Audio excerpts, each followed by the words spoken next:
First, I want to talk about what I would call type conversion functions. These are more standard Python functions that allow us to change a variable type from one data type to another, provided the target variable type is compatible with whatever's in the bucket.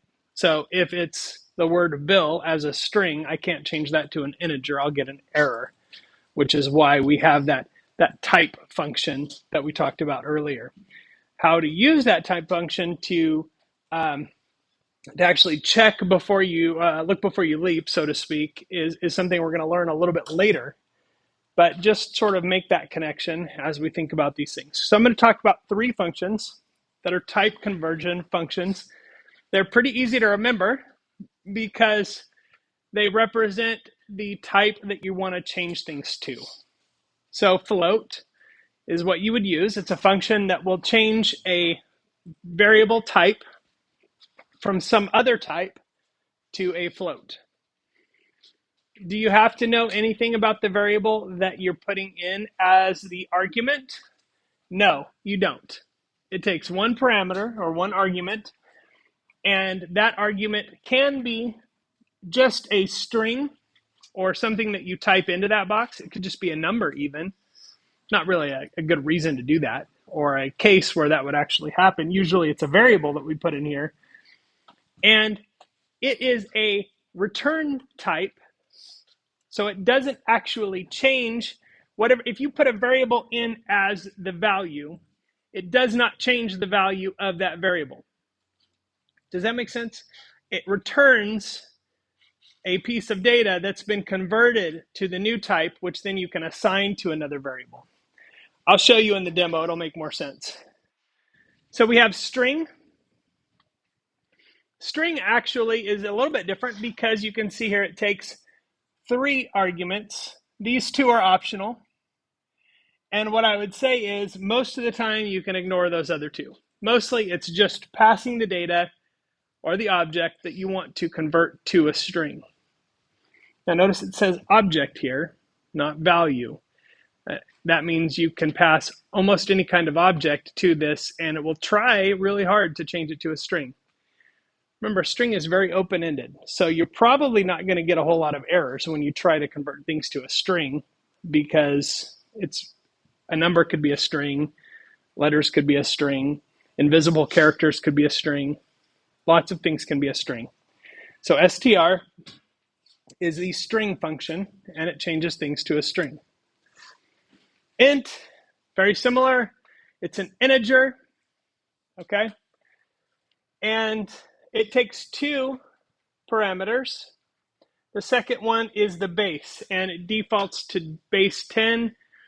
If you're a math person, this will make sense to you. If you're not a math person, don't worry about it and just leave that part off. And right now, we're only going to worry about the fact that it can take a value, like a string that contains the numbers 1 and 2, and change it into the integer 12. Okay? So let's play around with these 3 for just a little bit and try out some things. Okay, so I have a string that I will call string number because that's a weird name, and I'll put 134 in it. So int number would be the integer version of that. I can change that using int and str number. So like I said, the int function does not change str number. It takes str number as an argument and returns an integer version of that data to Python, which I then capture in the variable int number. We following so far? Yeah? Okay, good. I see a few nods. Hopefully not nodding off. And we do float number. Same thing. Float str number. Okay, so let's try printing out those 2 new pieces of data that we've created. Okay, so I'm just going to convert those and print them. Let's see what happens. Okay, so there we go. Now I have 134 and 134.0 because a float requires at least one decimal place. If you don't have one, it will add it there for you. Now, just to double check and make sure, let's print the type of int number to make sure that it's actually an integer. And there we go, it is. So mission accomplished.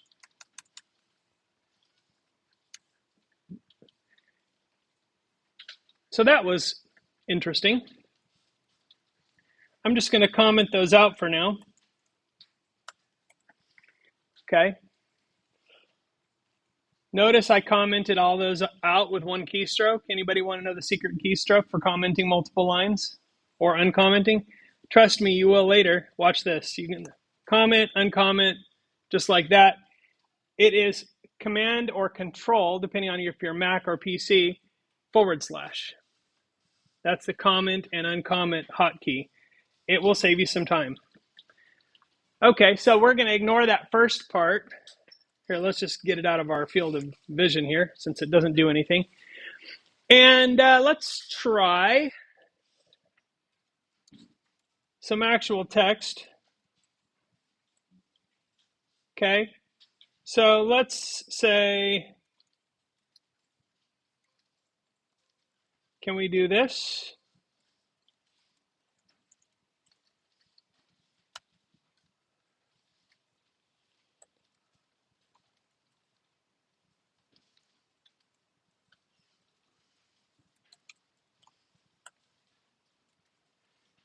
Let's see what happens.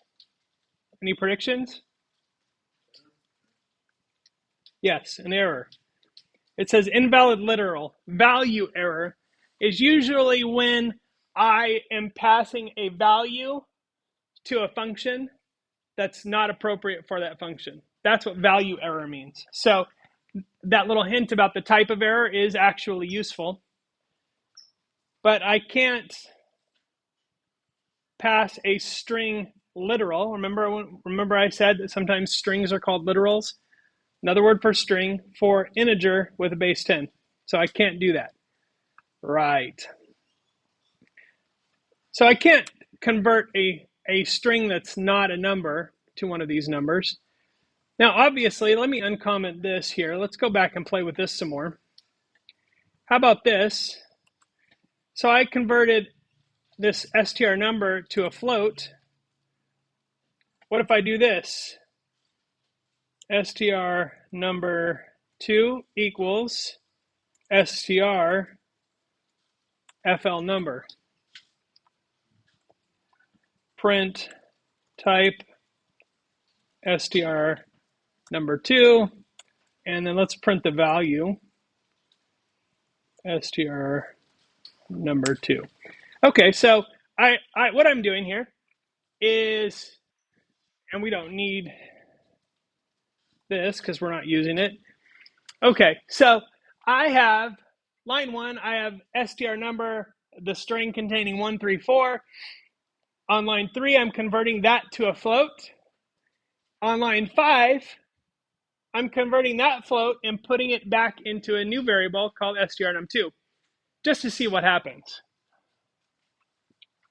And then I'm printing the type for the new variable that I created. It should be a string, we'll see. And then on line 7, I'm printing the value of strnum2. Who knows what the value of strnum, what's it going to print? That's right, 134.0. Because when I take a float and I convert it back to a string, it takes those exact digits and the decimal and converts them to a string. So now I have a string that contains this data. Just an interesting exercise. So if I want to, let's just say str number 1 is 25 and str number 2 is 100. Notice they're both strings. print str1 plus str2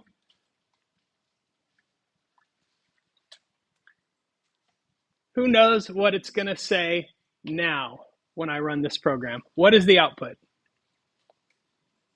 Think carefully. You say error. How many people say error? Okay. What else? What are the other possibilities? 20. So you're saying what?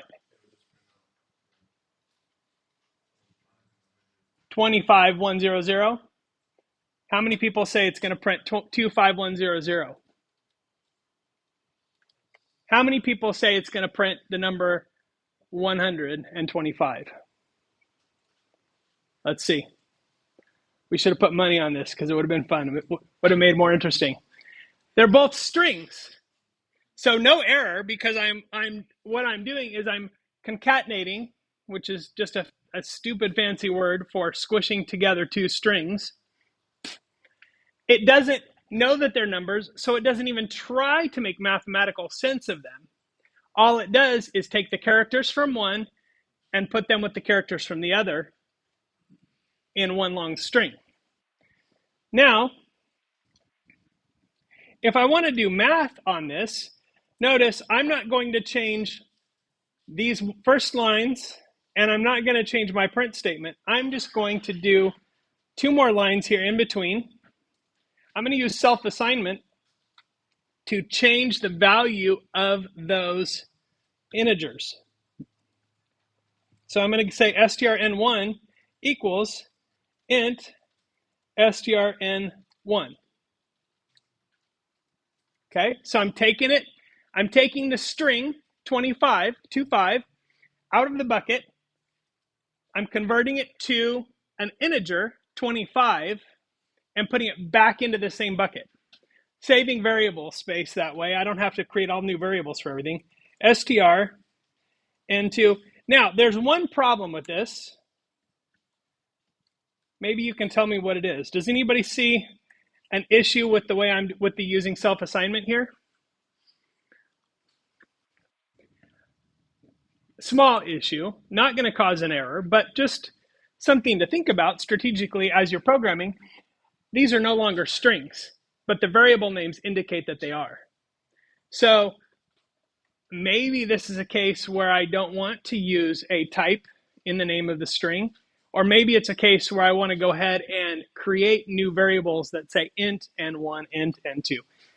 Just something to think about and be aware of, because this could confuse me later on down the road.